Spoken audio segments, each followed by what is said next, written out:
कांग्रेस ने भरी हुंकार। कैसे होगा मंडी जुब्बल करसोग में भगवे परवार। रणनीति बनाने में कांग्रेस ने कसी कमर। हिमाचल में मंडी उपचुनाव को लेकर सरगर्मियां तेज हो चुकी हैं। दोनों पार्टियां चुनाव को लेकर बेचैन हैं।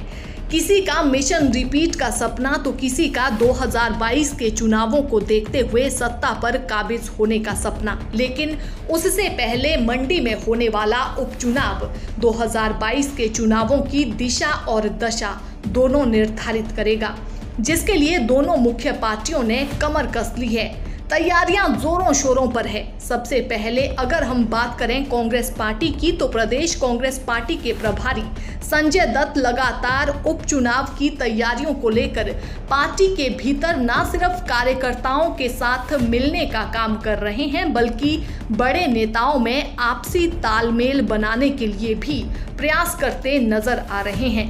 वहीं प्रदेश में अगर हम भाजपा की बात करें तो भगवा ब्रिगेड इस समय न सिर्फ उपचुनाव की तैयारी बल्कि आने वाले विधानसभा चुनावों की तैयारियों में भी जुट गई है।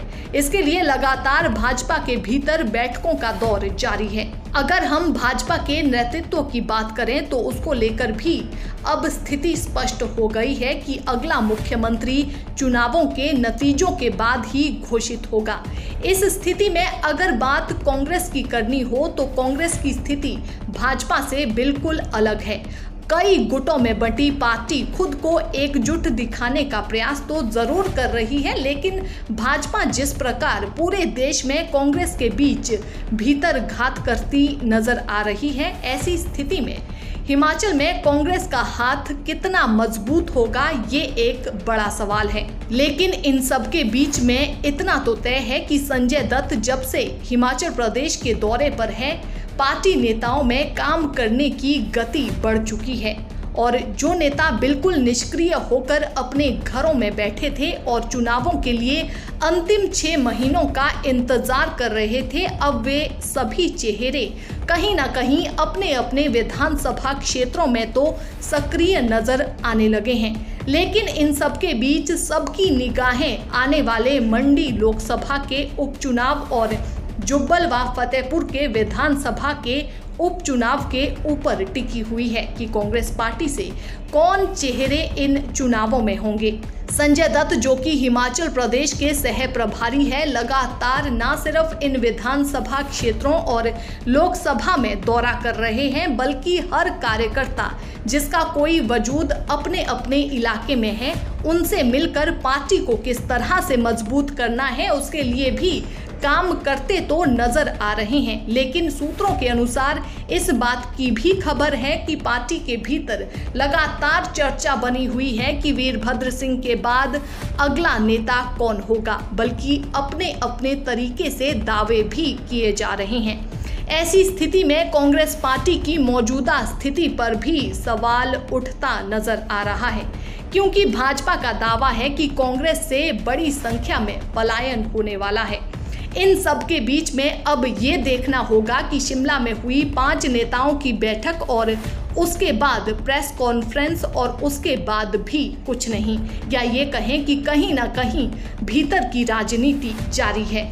मीडिया से रूबरू होने के बाद इन 5 नेताओं की कोई भी चर्चा सामने नहीं आई।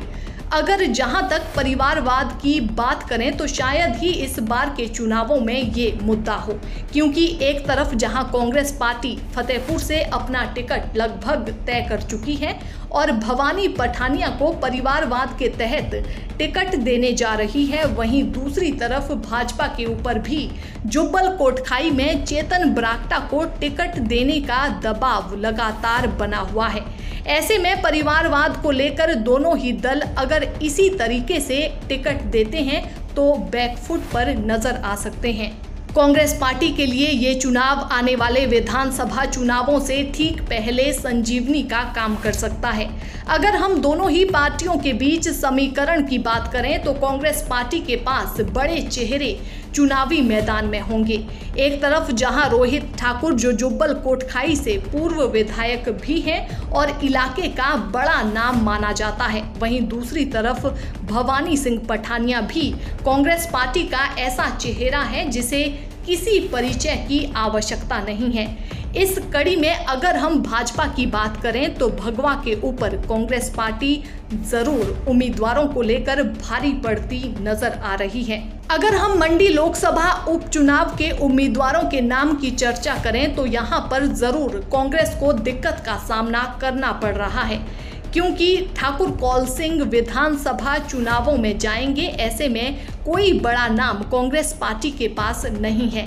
ऐसी स्थिति में 2019 के उम्मीदवार आश्रय शर्मा, जो कि राहुल गांधी से मिलकर आए हैं, अपने टिकट की दावेदारी जताकर आए हैं, जो कहीं ना कहीं उम्मीदवार हो सकते हैं।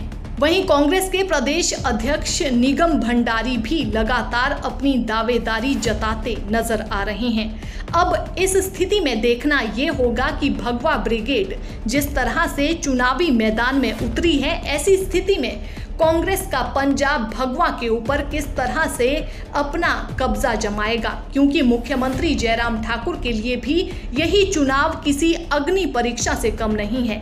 अगर उन्हें 2022 के बाद फिर मुख्यमंत्री के पद पर अपनी दावेदारी को कायम रखना है तो ये चुनाव उन्हें कम से कम भाजपा के पाले में डालना ही पड़ेगा। साथ ही कांग्रेस पार्टी की बात करें तो वीरभद्र सिंह इन दिनों बीमार चल रहे हैं और वे चुनाव प्रचार में नहीं आएंगे।